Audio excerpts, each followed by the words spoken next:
Sa kulungan nagpasko ang isang ginang matapos tangkang magpuslit ng marijuana sa loob ng Metro Manila District Jail Annex 2 sa Camp Bagong Diwa, Taguig City na hinihinalang i-deliver sa nakapiit niyang live-in partner nitong nakarang araw ng Pasko. Ayon kay BJMP Regional Director Jail Superintendent Clint Russell Tangeres, sasampa ng kasong paglabag sa Republic Act 9165 o Comprehensive Dangerous Drugs Act of 2002 ang suspect na si alias Ronaldin, residente ng Binay Street, Barangay Bangkal, Makati City. Batay sa ulat ng BJMP Regional Operations Division, dakong alas 4:30 ng hapon kamakalawa ng maaresto ang suspect sa loob mismo ng presinto. Nagtungo sa bilangguan ang suspek at nakiusap umano sa mga jail officers para madalaw ang kanyang nakakulong na kinakasama na si Raymond Tika na may kasong kidnapping and serious illegal detention. Sa awa ay pumayag naman ang Metro Manila District Jail, ngunit nang isailalim sa mandatory body check ay nakumpiskan si alias Ronaldin ng isang pakete ng marijuana sa kanyang bulsa na positibong idiniklara ng PNP Drug Enforcement Group o PDEG na umano'y illegal na droga. Upon entry po niya sa searching area po namin for strip search, sir, nung hinubad niya na po yung mga damit niya po, tapos nung sinearch ko na po yung mga damit niya, tapos yung sinearch ko na po yung pantalon niya specifically, yung sa may butas po, nakita ko po doon yung, ayun po, yung allegedly marijuana po, sir. Oo. Oo. So para kanino po yan marijuana?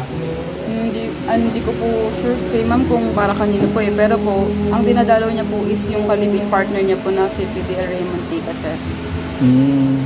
Paskong Pasko ma'am, nagkaroon kayo ng naghigpit kayo ngayon? Yes, sir. Kasi lalo na po ngayong Pasko, red alert po tayo, sir. So, as a government employee po, matig po tayo. Lalo na ngayong season po, sir. Oo. Okay. Ma'am, may reaction po kayo? May sa inyo po ba ito?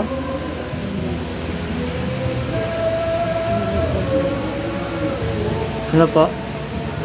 Hindi sa inyo? Pero sa inyo po nanggaling daw.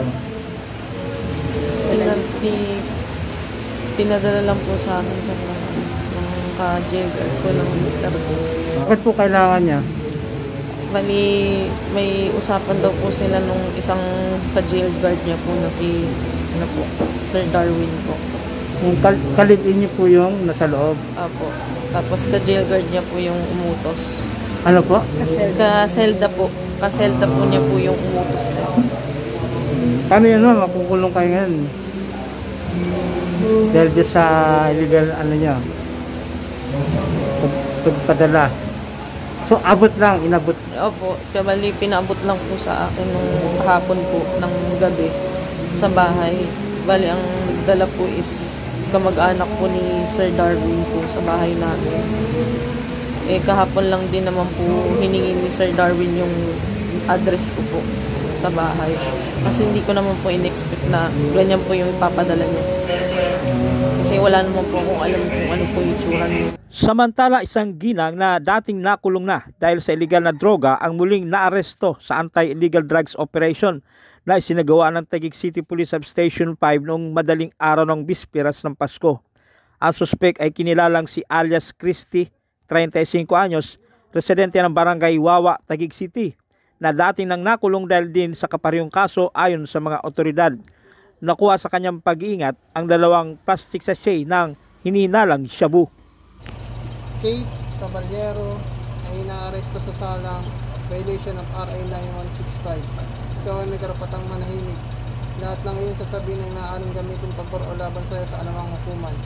Ikaw ay may karapatang kumuha ng tagapagtanggol na iyong pinili. At kung walang kakayahan, ito ay pagkakalog sa iyo ng ating gobyerno. Naiintindihan mo bang iyong karapatan? Okay.